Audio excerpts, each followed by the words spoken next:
So we have the premium stuff from Cooler Master, especially the cases. You can see that's C700P, H500P, and now we actually have the Q300P as well.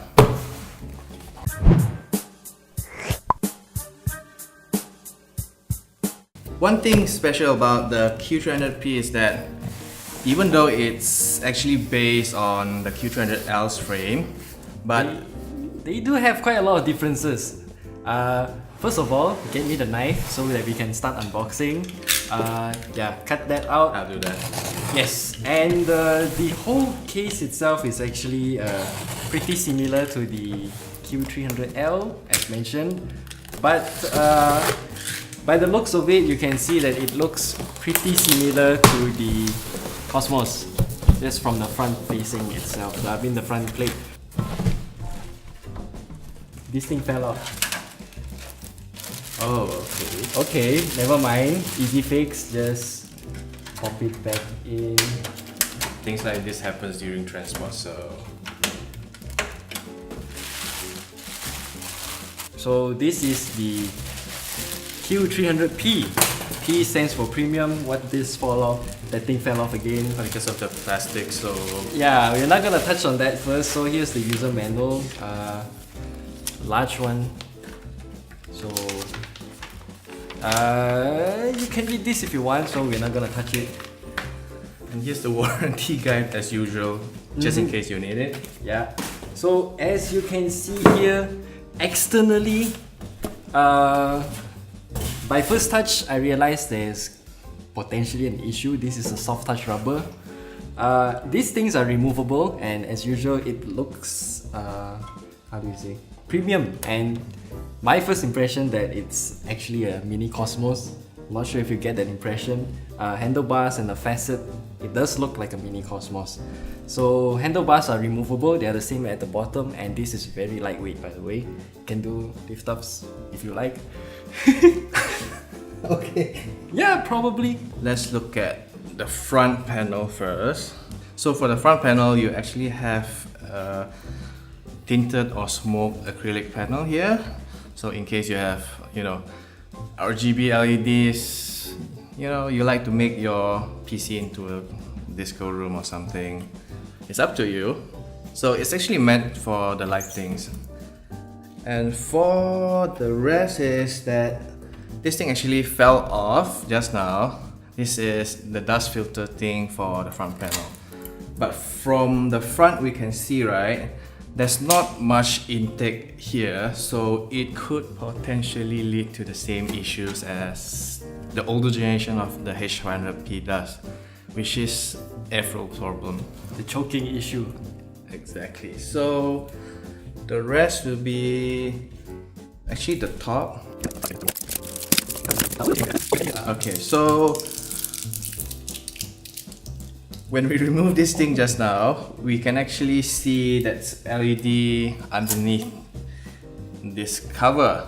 So because of the cover here, we can see it's kind of like a bit whitish grayish. So it's meant to reflect the LEDs here, in case you need more aesthetics. I'm not too sure if Cooler Master is gonna offer any sort of accessory. They seem to have some pins coming out here. If they do opt for some kind of pogo pins on this plate which you can swap in, maybe you can get some sort of onboard controller. So that's some potential of expandability in the future.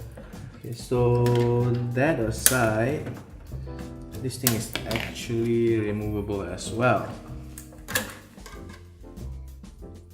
But then again, you can see here the spacing is quite limited. So altogether with the bottom and the top, you'll still get that choking effect, which is kinda unhealthy for your system. Unhealthy it is. And so as for the side panel, so this is the side panel, same as the Q300L. Acrylic, smoked, and bendable as usual. So put that aside for now. I actually want to highlight one thing. First of all, as you can see here, side panel is off. This is actually the side I/O, as I call it, because it's not a front anymore. Behind here, you have this kind of padded screws, rubber padded screws, so you can lay it flat down in sleeping position if you like, or you can swap the side panel from this side to the other side. And this thing, you can actually swap it. Screw it. You can actually take this out. As for the side panel, this is what you can do. You can take this out, side panel, the side I/O actually, held by two little screws.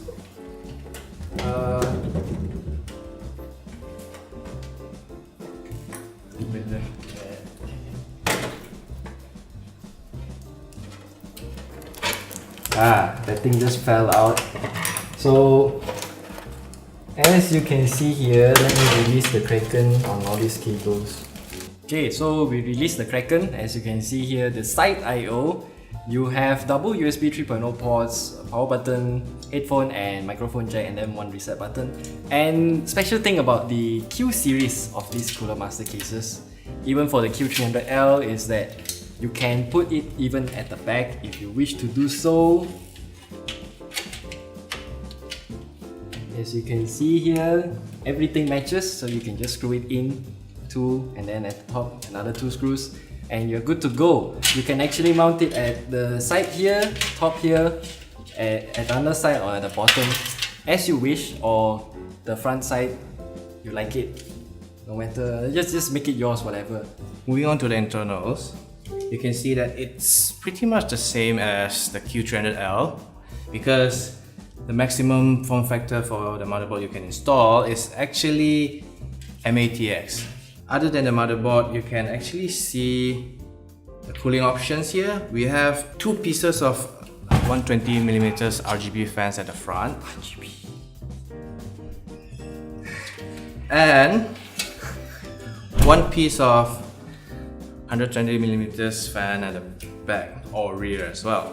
Other than that, you can actually mount 240mm radiators on the top, but just make sure you kind of like shift it a little bit out for some extra clearance, because if you don't do so, you have some problem with Certain motherboards. not just motherboards, but memory as well, because some performance memory, it actually comes with a very tall heatsink, so you might have some problem with that, especially for G-Skill memories Or maybe Super Lux, whatever. Those kind of fancy ones. Yes. Yeah. So as for the drive options, you can actually mount double 2.5-inch drives here. So you just take the accessory pack, you have some sort of special screws, screw it onto your drive and then just slot it in, push it down and it locks in place.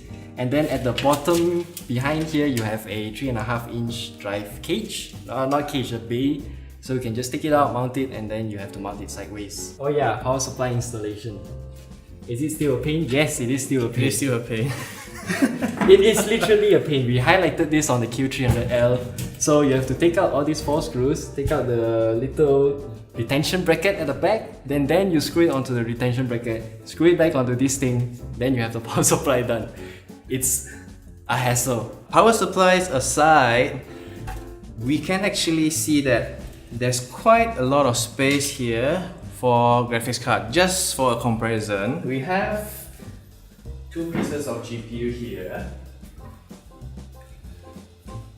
Founders Edition's card from Nvidia and the HOF from Galax. So from the clearance here, you can see that it actually fits quite well. There are still some space, minimal clearance, so you won't be facing any problem when installing it or removing it. As for Founders Editions, it's pretty much an easy job because card at this length can go in. So for the Founders, which is slightly shorter than it, quite a lot actually, can go in easily. But do note that because most of the third-party ones or the one from the AIB partners comes with a custom PCB, it's a bit thicker than the usual one.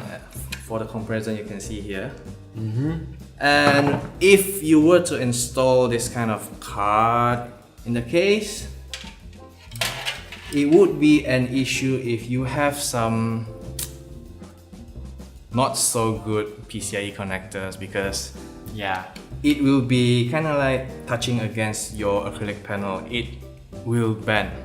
Yes, as we mentioned before, side panel here is flexible. So if you put it like this and then the PCIe power connector pokes at the side panel itself, the whole thing will just flex. So you don't create you won't have a good seal, dust will go in, and hopefully there's no cockroaches going inside. Try to get a good power supply with very decent, PCIe cables, connectors. Or maybe just get a right angle bend. Yeah. So as for the accessories box, as you can see here, Cooler Master did include two RGB fans, as also they come with this special little screw that we've seen in other MasterBox as well. They are really special. They just push it in and then it's kind of like a removable rivet type of screw, I think. Technically, it's that way. Yeah, concept is that way. And as for this cable, this is actually a SATA power to a 50/50 RGB LED strip power. So gone are the days with more legs. Screw more legs. SATA power is the best, and you do have that. Yes, so this is actually the RGB fan splitter, because from the fans provided by Cooler Master, right? Except for the rear fan, both of the fans at the front is actually RGB fans. So with this, if you have the RGB controllers from Cooler Masters, you can actually connect this to the controller as well. So from the software, you can control the lightings here instead of letting it run randomly in random modes. And one thing I do regret saying is that gone are the days with more legs, because I just found a more legs connector. It's actually a fan splitter 1 to 3. So if you don't have enough fan connectors on your motherboard, or you just can't reach, so you can use this. But it's good to see Cooler Master include all these kind of accessories. You can use it, or you just leave it somewhere. So that wraps up our overview on the Q300P. But do note that all the details represented just now are subjected to changes, because this has yet to be finalized, even though it's quite close to the finalization already. Price and availability wise, Cooler Master haven't updated us on that yet, but do stay tuned with us for updates. And do like, share, and subscribe to our YouTube channel. Share this video. We'll have more Cooler Master stuff coming up, and we will link you to the Q300L, which we highlighted previously. I'll link it somewhere up above, I suppose, that I button. And yeah, that's it for the Q300P. I'm Koki, and I'm Lau, and we'll see you in the next video. Bye.